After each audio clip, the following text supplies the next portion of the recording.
Thank you, Mr. Ormsby, for that wonderful introductory music. Let's give Mr. Ormsby a round of applause. All right, please rise.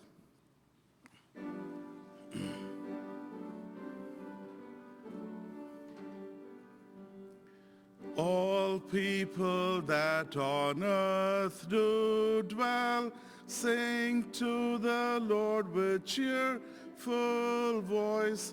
Serve him with fear, his praise forth tell. All come before him and rejoice. I pledge allegiance to the flag of the United States of America and to the republic for which it stands, one nation, under God, indivisible, with liberty and justice for all. Please be seated. Good morning, sixth grade. All right, let's try that again. Good morning, sixth grade. And good morning, middle school. Glad to have you back here. Middle school will be here attending chapel, of course, today. Sixth grade and eighth grade chapel will be tomorrow, led by our friend Grady Ziegler. And sixth grade will again be back here in Bell Hall on Friday for our Martin Luther King Jr. special chapel by Ms. Mulzet and her advisory.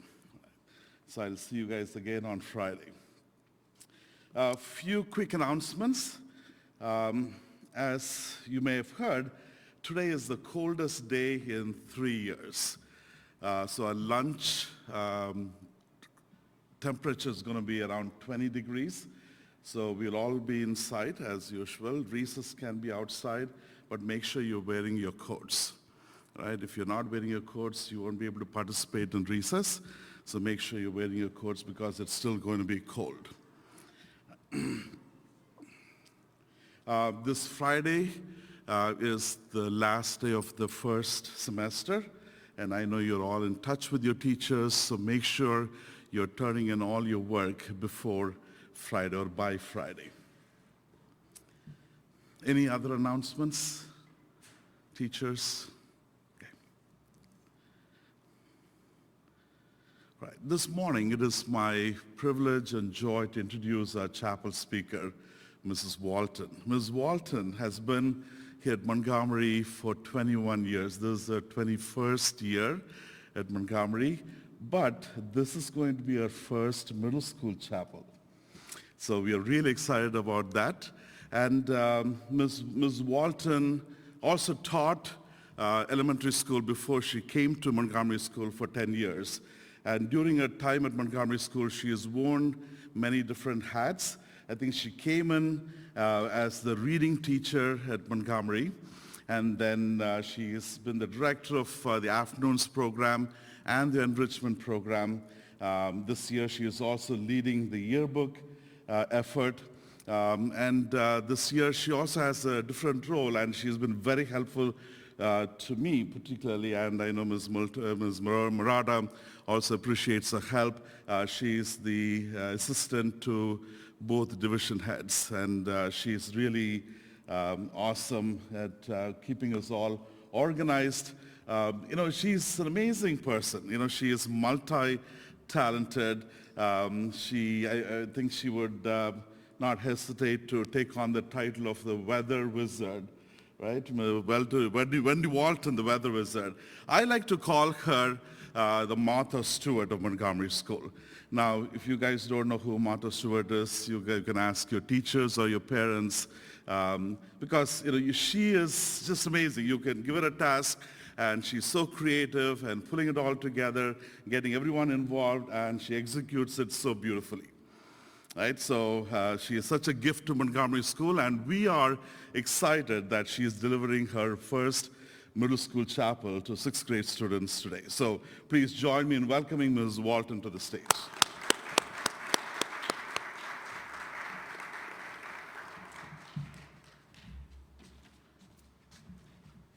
Well, thank you for that glorious introduction. Good morning, middle school. Oh, come on, it is the coldest morning of the year in 3 years. That has got to have woken you up. Good morning, middle school. You know, today is one of the days that we have specially set aside for Spirit Week, and it is called Decade Day. And I can tell from looking out in the audience and from around campus when I was arriving this morning that many of you have embraced dressing in a particular decade. Well, I've been around for quite a few decades now, and I'm going to take you back to the decade of the 80s. Maybe some of you are dressed for the 80s today. Way back when in the 80s, looking back, I was at the Kimberton Waldorf School right down the street. I know some of you play them in sports. Don't worry, I'm a Monty Herring. Don't worry. But I graduated there, and when I was a senior, I became the photographer for the yearbook there. And so my love of doing the yearbook has gone way, way back.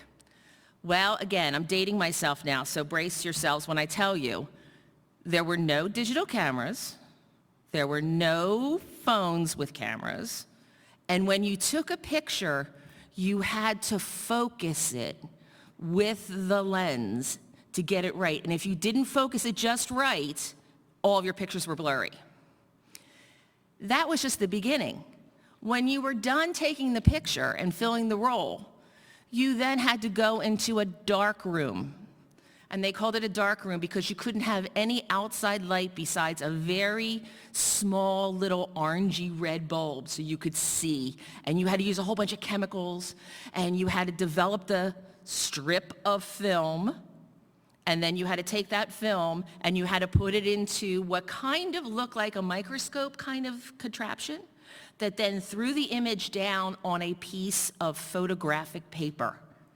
And then you had to time it just right so your photograph wasn't too light or too dark.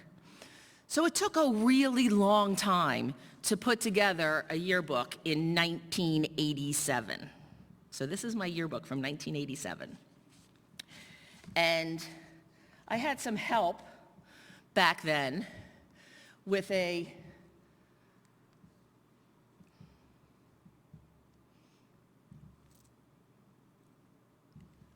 couple friends on the yearbook staff. Maybe you can find me there in that picture. I'm on the far left, much younger self.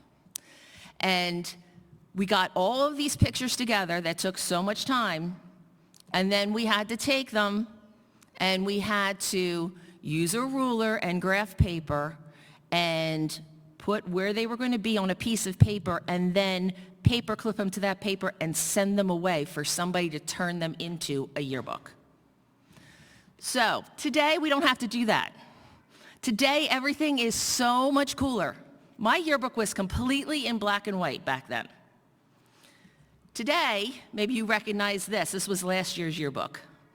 I had the privilege of working on the yearbook the past couple years, and now with some guidance from Mrs. Kaplan and some help from Mrs. Sillip and Dr. Conroy, I'm now in charge of getting this to you guys this year. So it's changed so much. Everything's in color. There's cool backgrounds. The background pages in my yearbook were just white. Fonts are different. There was only ever one font. We didn't get cool little picture icons and snowflakes and stars and things that we got to put on our pages. That didn't exist. But one thing that did exist was every graduating student, in my school it was 12th graders, here at Montgomery it's 8th graders, got their own page. So this was my yearbook page way back when, in 1987, when I was a senior.